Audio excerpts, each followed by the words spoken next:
We all love a bit of rush and readiness on the pitch. However, sometimes these dirty fouls result from miscalculations or mismatches between defenders and attackers. Other times, it's just pure, downright bad luck. And for the butcher of Bilbao, you bet it was a case of intimidation gone wrong. See, when facing the best player in the world, one tactic is to intimidate them. Usually, this would be shirt pulling or trash talking. And trust me, it never goes wrong. However, Athletic Bilbao's center-back Andoni Goicoechea took it up a notch when his side faced Maradona and his boys at Barcelona in 1983. This was a time when players didn't have protection from VAR, multiple camera angles, and super slow-motion footage. So it took something exceptional, or should I say infamous, for Goicoechea to earn himself the nickname the Butcher of Bilbao. Andoni's physically imposing Athletic Bilbao team was clearly second best to Barcelona, with Maradona pulling all the strings. That is, until Goicoechea took matters into his own hands, sliding in from behind as he stroked Maradona's ankle, breaking it in the process.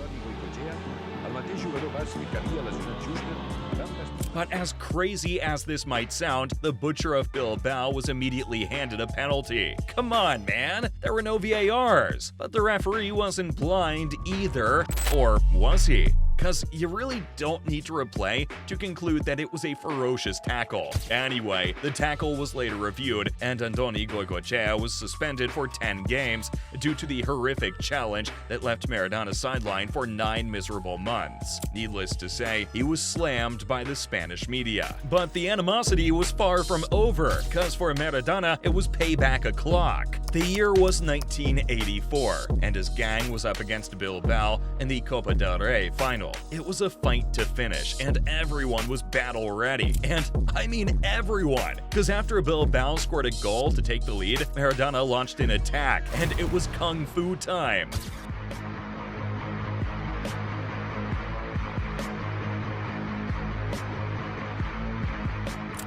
Damn, so embarrassing. Someone call the cops already. But there's no way Axel Witsel is escaping jail time, because what he did to Wasilewski is totally illegal. Vitsel has been seen as a creative midfielder throughout his career, not for horrifying challenges that left opponents in immense pain. But that was the case in 2009. It was August 30th, and a 20-year-old Vitsel was playing for Standard Liège in a league game against Anderlecht in his home country, Belgium. With the ball loose, the Belgian player tried to beat Wasilewski to the prize. Instead, with a massive lap in judgment, Vitsel put his weight on the Polish defender's outstretched leg, visually snapping it in an instant. Vitsel stapt over de bal. Hola, ja, oh la la la la la la la.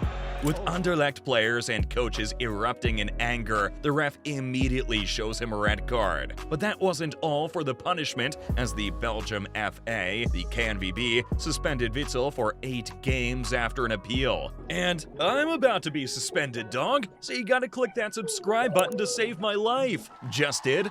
Ah, feels good. Thanks, bud. Wasilewski, on the other hand, suffered a double leg break and had surgery to repair his fractured tibia and fibula. Yet it wasn't just the tackle, it was also the strong feeling of anger towards Vitsel that would completely change his life. See, Vitsel showed remorse and empathy, even going so far as to apologize to Wasilewski and his family at the hospital. However, this didn't provide much relief, as the midfielder came under heavy fire. To make matters worse, he started receiving death threats, and Anderlecht fans even threw stones through his windows. This was a terrible incident that changed his life forever. But for Ramsey, his career changed, and he never returned to his previous form to this day. See, it was in February 2010, and Arsenal visited the Britannia Stadium in Stoke. Now, Stoke is a very special kind of place. Jurgen Klopp, Sir Alex Ferguson, and Arsene Wenger all agreed that Stoke could be quite challenging. At the same time, midfielder Aaron Ramsey would surely agree with that. Viewers in the US might recognize the name of Ryan Shawcross,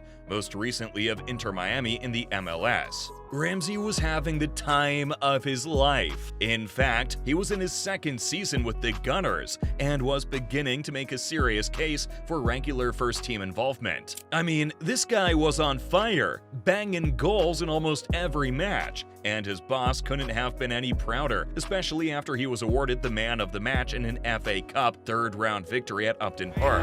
Playing for fun. Ramsey! Fabulous goal! Threading it through to Ramsey, he's onside! Going up here, Aaron Ramsey, good run! Oh, and he's got it! But Shawcross, on the other hand, never looked much like a professional footballer at the best of times, and at the worst of times, he looked like a 7-foot Bill Hicks on steroids. After taking a trademark heavy touch, the former Stoke defender thundered into a tackle on Aaron Ramsey that shattered the talented midfielder's leg. Shawcross, challenge flying. Shawcross was left holding his head as the ref waved the red card, and Ramsey faced a grueling rehab of 9 months on the sidelines. And when he eventually returned to fitness, he was so far from being considered for the Arsenal team. As a result, he was sent on loan to Nottingham Forest and later to Cardiff City. Needless to say, he never returned to a competitive level. But Battiston? Well, let's just say he lost a couple of teeth and ribs in the World Cup's most vicious foul. So you bet what became of his career after that. The semi-final match between West Germany and France at the 1982 World Cup at the Ramon Sanchez Pizjuan Stadium is seen as an action-packed classic bout. But this battle was nearly tarnished by one idiotic incident. As Francis Battiston was bearing down on the German goal, he saw keeper Schumacher charging at him, and that was probably the last thing he remembered from that game. As Battiston's shot went wide,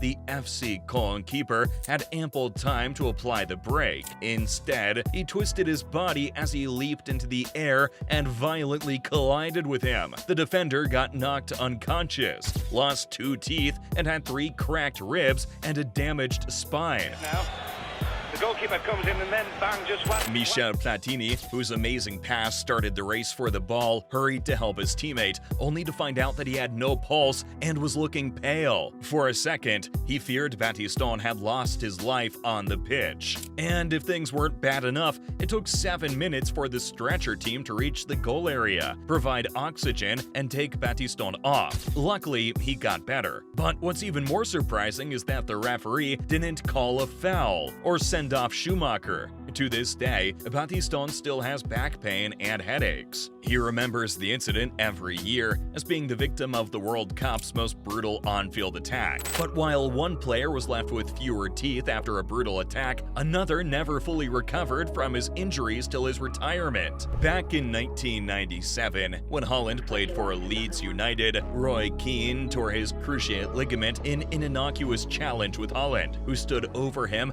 and gave him an earful, assuming the Irishman had gone to ground in search of a penalty and was faking injury. But Keane didn't let things go, because when Manchester United and Manchester City faced off, Keane purposefully missed the ball and stamped into Haaland's right leg, which struck his injured left, sending him straight to the hospital. Out of action for almost a year, Keane later wrote in his autobiography, which made things even more dramatic. He stated that he did the brutal tackle on purpose. I did want to nail him. I wanted to hurt him and stand over him. For that, Keane received a further ban and a fine. And Haaland, well, he never fully recovered from the injury and retired in 2003. But what the world didn't know was that Haaland hadn't finished just yet. He had been working on a top-secret project that would forever change the course of football history. The Haaland project struck the football world in the most shocking manner. Arfinga's mini-me, Erling Haaland, stormed onto the scene